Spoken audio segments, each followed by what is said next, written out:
Kw'igenekerezo rya 28 Ndamukiza umwaka w'2025 harategekanijwe amatora mu gihugu ca Canada. Ayo matora niyo hazovamwo umushikiranganji wa mbere agiye kurongora igihugu ca Canada. Igihugu ca Canada ni kimwe mu bihugu vyakira abimukira benshi cane baja muri ico gihugu. Muri abo bimukira harimwo abatari bake bava hano mu gihugu cacu ciza c'Uburundi. Igice kinini muri abo bimukira ni abagenda nk'abanyeshure. Mu mwaka uheze, mu mwaka w'2024, igihugu ca Canada carakiye abimukira b'abanyeshure benshi cane barenga umuriyoni.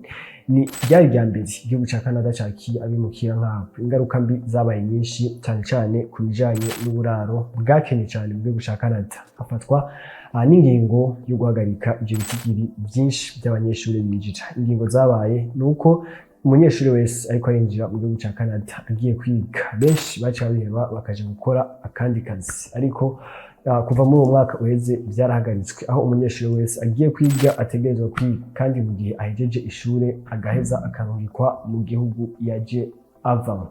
Muri aya matora agiye kuba hazoba impinduka nyinshi cyane ku bijanye n'abimukira mu gihugu ca Canada. Mbega vyo bimeze gute? Muri aya matora agiye kuba mu gihugu ca Canada hari imigambwe ine igiye kwitoza, ariko muri iyo ine harimwo ibiri isanzwe ikomeye, mbere ari nayo iri kuyagwanira ikibanza ca mbere. Hari umugambwe w'abakonservateri, hari n'umugambwe w'abalibéraux. Abakonservateri baserukirwa n'uwitwa Jean-Pierre Poilievre, abalibéraux baserukirwa na Mark Carney, asanzwe uno musi ari umushikiranganji wa mbere w'imfatakibanza wa Canada, aherutse gusubirira uwitwa Justin Trudeau yatanze imihoho muri ico gihugu ca Canada. Mbega abagabo babiri bafise ivyumviro bimeze gute mu bijanye n'abimukira baja muri Canada?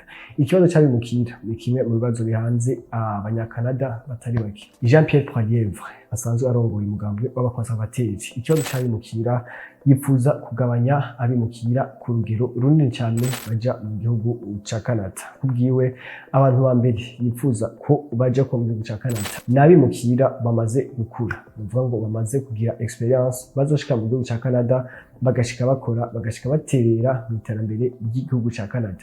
Jean-Pierre Poilievre afise ingingo zitari nke azoshiraho kugira ngo hagabanuke ibitigiri by'abagenda cyane cyane bagiye kw'ishuri mu gihugu ca Canada. Zimwe muri izo ngingo nuko uzogenda agiye kwiga mu gihugu ca Canada azobanza kwerekana situation bancaire yiwe, kandi nuko azotegerezwa kuba afise uburaro bwiwe ashikiramwo mu gihugu ca Canada. Ivyo bikaba ari bitazokorohereza na gato abimukira bava mu bihugu baja bagiye ku mashuri mu gihugu ca Canada. Kurundi ruhande, Mark Carney mu mugambwe w'abalibéraux wewe ayibona ubutandukanye. Icifuzo ciwe ca mbere mu gihugu ca Canada no gushira ku rugero rumwe ururimi rw'igifaransa ndetse n'ururimi rw'icongereza zisanzwe zivugwa aho mu gihugu ca Canada. Kugira ashike kuri iyo ntumbero yifuza kugwiza abimukira benshi cyane baja mu gihugu ca Canada, mbere gaha priorité abava mu bihugu novuga ngo bivuga igifaransa, mu mapays francophone. Yifuza kongereza abanyeshuri baja mu université avuga ururimi rw'igifaransa mu gihugu ca akoresha ururimi rw'igifaransa mu nyigisho zabo mu gihugu ca Canada.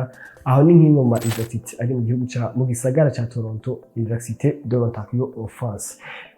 Mark Carney afise intumbero yo kuza arubaka uburaro bugera ku 500 ku mwaka kugira ngo abimukira bose bagire aho baba.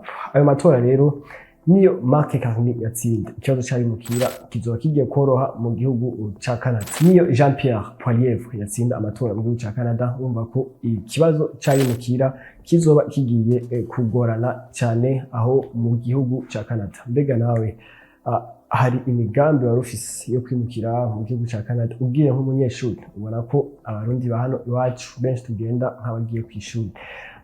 Reka turindire turabe. Isango ni kw'igenekerezo rya 28 Ndamukiza umwaka wa 2025. Mugire aho muba mubaho.